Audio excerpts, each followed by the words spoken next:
Welcome to the Premier League preview brought to you by sportsbet.io. Do like, comment, share and subscribe to get the latest previews regarding the Premier League, football across Europe, the Champions League, also your American action, NFL and NBA as well. We are looking at Matchday 15 in the Premier League. I'm joined by Neil Mellor, formerly of Liverpool, and joined by Paul Robbo Robinson, formerly of England and Spurs and Leeds and Blackburn and Burnley, and have I missed anyone out? No, I think that's enough. That's not too many. It's not too many for a long career. It's only a few. We will crack on with the big game of the weekend. In part one, we will be focusing on the big games. In part two, we'll be looking at the rest of the Premier League, and we'll start with the all-London affair, which is Spurs against Chelsea.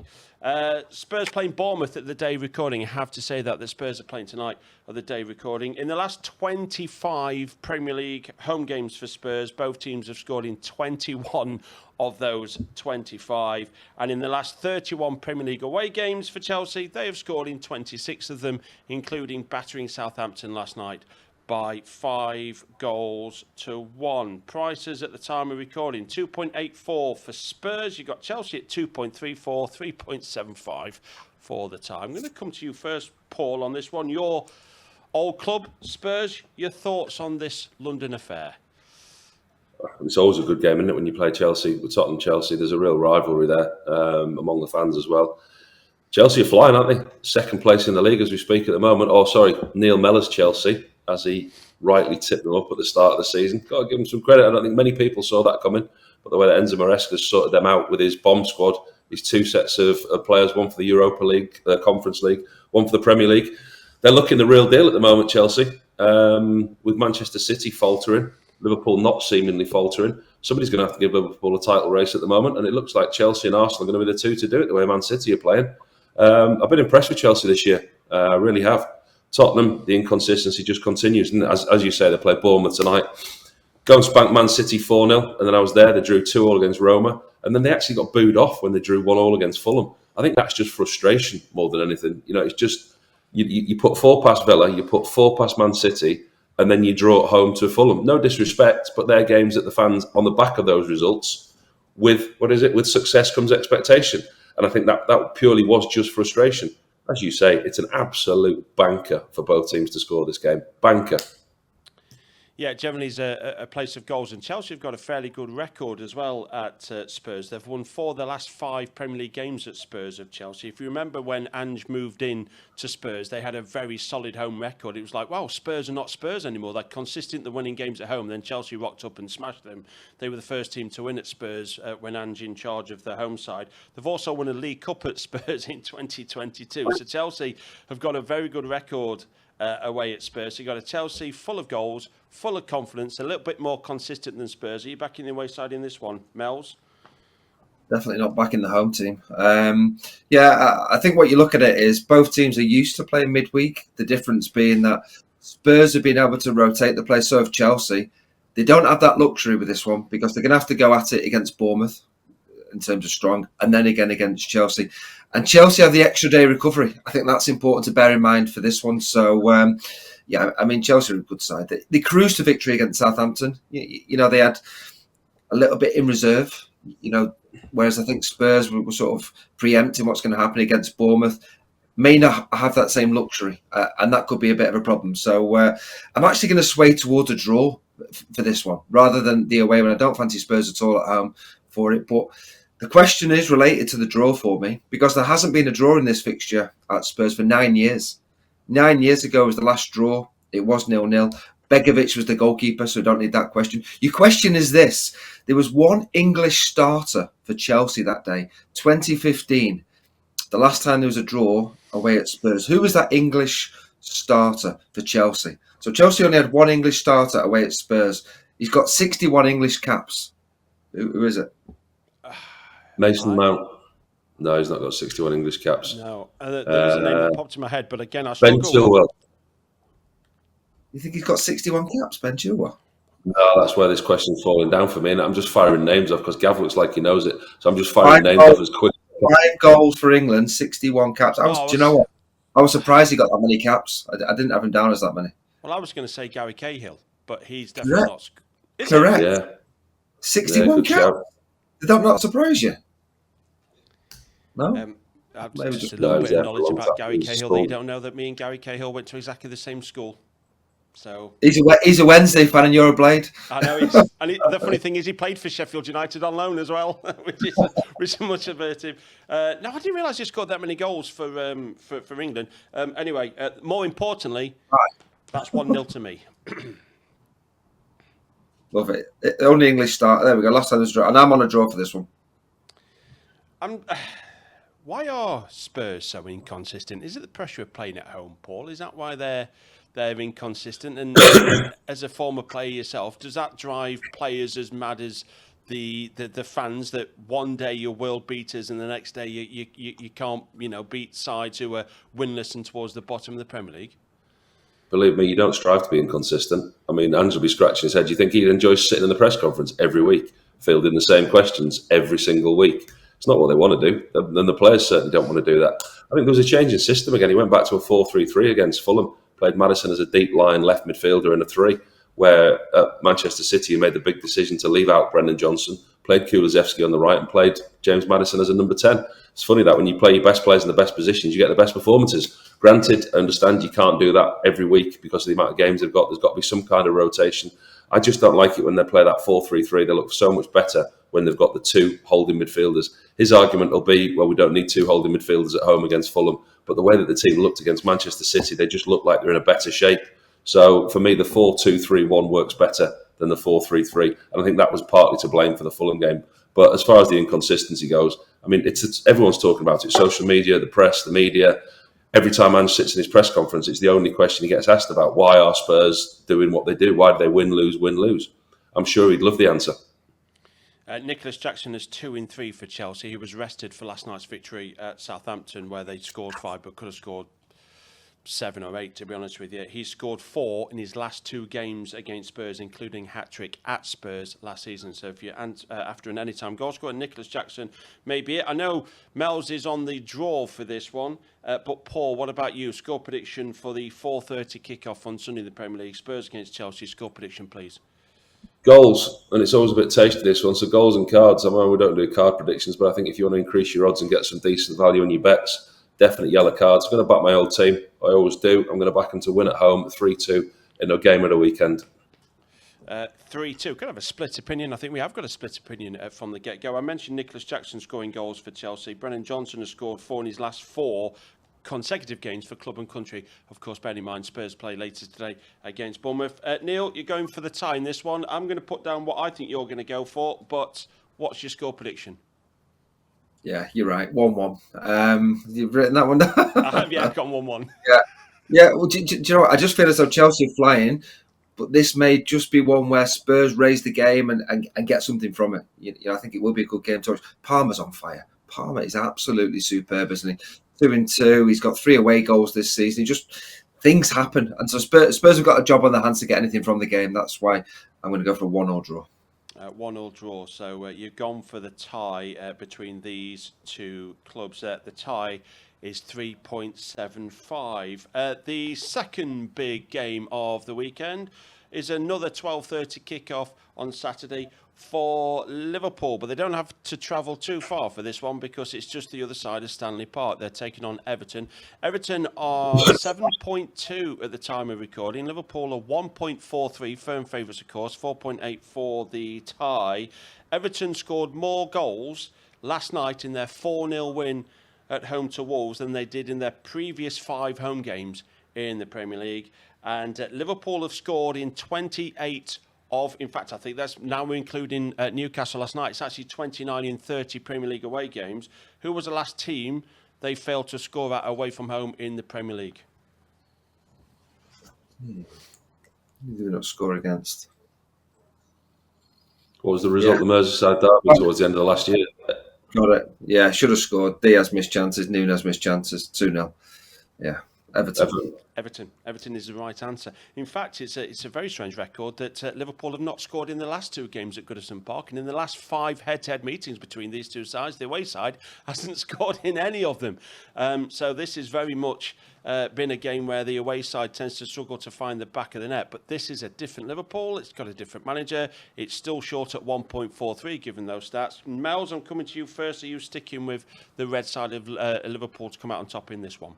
Yeah, we don't lose many there. I remember playing in a game and we lost there actually, and it was 0-0. And I arrived at the ground, and the steward said to me, "I've got your first goal scorer." So I was buzzing, thinking, right, the steward's got my first goal scorer. Anyway, Gerrard whips the ball in, a diving header from inside the 6-yard box. I end up in the back of the net, and I hear a loud cheer. So I'm buzzing. I pick myself up to run off to the away fans, but the cheer was from the home fans. Nigel Martin had made an unbelievable save. I still don't know how he saved it.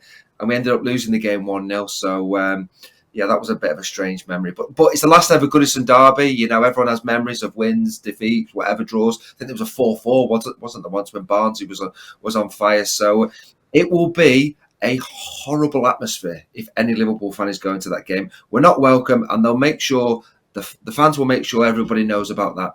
It was tough at Newcastle with the atmosphere for Liverpool. This will be miles worse. And to make things even worse for Liverpool, there is a storm of 50, 60 mile an hour winds. It will spoil the game. One could be enough for Liverpool. I'm glad they got it out of the system, that win, Everton, against Wolves, because I don't think they can repeat that. And I'm going to throw a question in, because even though it's Everton related, and I was thinking, Everton scoring 4 goals at home, that never happens. Well, there you go. It hasn't happened in front of fans since about 4 or 5 years ago. Who was the Everton manager the last time Everton scored 4 goals at home in the Premier League with fans? He's a current Premier League manager. Oh, he's a current Premier League manager. With fans? With fans. They did it in COVID against West Brom, but that doesn't count. Not Arteta, is it? Was he in charge of Everton? Robbo, you've got a chance to steal it here. Gav's gone all in on Arteta. He's wrong. Trying to think. Current Premier League managers. That clue thrown me. I probably got it without that. They beat Man United 4-0. That was the last time they scored 4 goals at home in the Premier League with fans. Solskjaer was the United manager. Who was the Everton manager? Current Premier League manager. Come on, lads. Not that hard. I've got the table in front of me. I'm going through the whole table and I still can't think. Well, it's not Amorim. It's not Slot. Who was it? Who's been around in the Prem for ages? Arteta wasn't a bad guess, actually. He did score in this fixture. Yeah, I thought I'd got it with Arteta. I'm not going to lie. No, he did score in this. Oh, Marco Silva at Fulham. There's the equaliser from Robbo. There is the equaliser. Yeah, I'm not sure I can claim that. But looking up down the Premier League table for the last 2 minutes, that was awful knowledge from us. Poor. I hope that one misses the edit. I don't think it will. Yeah, it's. What about the question marks over Kelleher and his performance against Newcastle? Argued that could have done better for the second for Newcastle with Gordon, but definitely could have done better with the third. Seemed to seemingly just let it go over his head, thinking that, you know what, that's going to go out of play, and Cher was behind him and put it in the back of the net. So is there a little bit of question marks about Kelleher going into this one? Does that give Everton a little bit of hope? Do you know what, test the keeper on this one, or are you still confident that Liverpool will go there and get the job done, Mels? Kelleher made a very important contribution to the game. Anthony Gordon went clean through 1v1 at 1-0, 38th minute just before half time. If that goes in and Kelleher doesn't make a brilliant save, I don't think Liverpool get anything from the game. That would have been 2-0 to Newcastle, and you're thinking, got a job on the runs to get anything. So that was a big save. Yes, he made an error, which he hasn't made many. He's made a lot of big saves for Liverpool. I mean, ultimately, Robbo, well, now he's been in that position as a number one. As soon as you fit as a number one, you back him. And as soon as Alisson's fit, he will be back in. But Kelleher has been absolutely magnificent. An uncharacteristic error for the equaliser. And by the way, it was a good finish from Shaw. But yeah, he has been great. And Liverpool would have lost the game probably without that save late on in the first half anyway. That was his 8th game in the Premier League, Kelleher. I mean, I did a thing the other day for one of the media companies that I work for. They asked me to name my 3 top goalkeepers of the Premier League this season, and he was number 1. It's hard to be a number 2 goalkeeper and to come in and perform the way that he's done. Liverpool's still the points clear that they're at the top of the league. He's played 8 games in the Premier League. He's played 3 games in the Champions League, and Liverpool are still top without a question mark been asked of him. He's made a slight error of judgment on the last goal. Listen, it can happen. He's a top-class goalkeeper who next season will go on and find himself another club where he's number 1. We know that Mohamed is coming in. I'm not so sure he's going to want to sit and fight him for a number 1 spot because it's his time now, Kelleher. I think it was just a blip for him against Newcastle, and I think he's been probably the best performing goalkeeper in the situation that he's been given this season in the Premier League, because it's very, very hard to sit there and be a number 2 and wait your turn. In fact, he's already said it, Arne Slot, the manager. I think when he was asked about Alisson, I think the quote was something along the lines of, he'll be in goal by the end of December. So if that doesn't tell you when the number 1's fit he plays, nothing else will. Yeah, absolutely. Borne by the fact that Liverpool, of course, have conceded the fewest goals in the Premier League as well. Paul, I'll come to your thoughts for Everton, Liverpool, and also give me a score prediction as well for this Merseyside derby. Well, Mel's has told me about the storm coming in, which will suit Everton, about the atmosphere, the last Goodison Park derby. They're going to want to make it special. And before last night, I struggled for a case for Everton. I really did. I mean, obviously they beat Wolves last night, was the game that I'm talking about. But prior to that, they've just almost been unbackable, Everton. Got turned over 4 at Man United. And then you look at the next 3 games that Everton have got after this. I know we're talking about the Everton-Liverpool game. Next 3 games Everton have got Arsenal, Chelsea, Man City. So they're in a really tough run of fixtures at the moment, Everton. Sensible money goes on Liverpool. I've got a niggle. Can Everton nick a draw? Can they get just something? Don't see them winning it. Don't see them scoring enough goals to win it.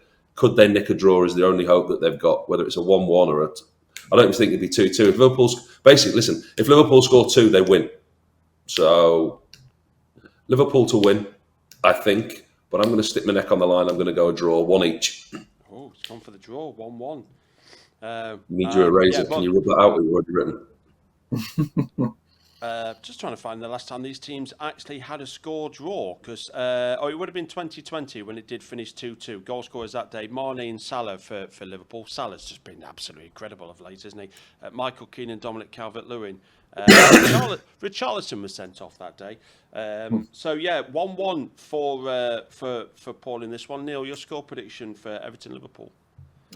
I wrote down the goal scorer before the game last night. I've got McAllister's going to score for Liverpool. He's not scored in the Premier League this season.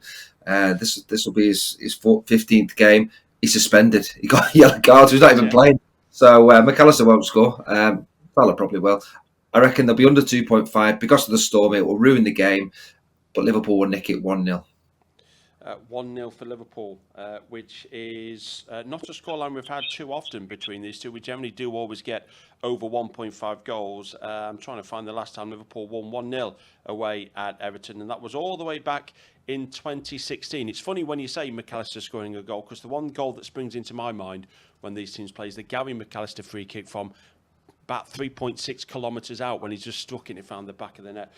So we've had 2 games. And we've had 2 split opinions. Spurs, Chelsea, Everton versus Liverpool. The next game that we're focusing on is Manchester United against Nottingham Forest. It's a Manchester double for Forest because they played at Man City last night. They're travelling back to Manchester to take on United. Man United have scored before half-time in 4 of their last 5 fixtures. They lost 2-0 at Arsenal last night. Prices at the time of recording, 1.66 for Manchester United.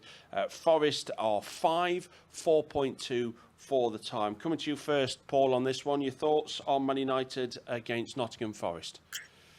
Well, I watched the end of Man United Arsenal last night, I think, as many people were doing, flicking between games last night. Watched the Newcastle game, then watched Man United Arsenal. Struggled, didn't they, defending set plays? Man United, it is going to take time. Ruben Amorim himself even said, look, we're going to have to go through a bit more hurt to get to where we want to get to. Made the changes and got Lenny Yoro back. He's had a couple of decent home games, hasn't he? He's had Bodo Glimt at home, Everton at home. Now he's got Forest at home. Forest may be tailing a little bit. Defeat last night at Man City. Obviously not a season-defining game like we call them. Won at home against Ipswich after the back of the loss against Arsenal and Newcastle. Remember Mel said a few weeks ago when we did Forest-Arsenal, Forest had finished 25 points behind Arsenal at the end of the season, and the gap's starting to open up.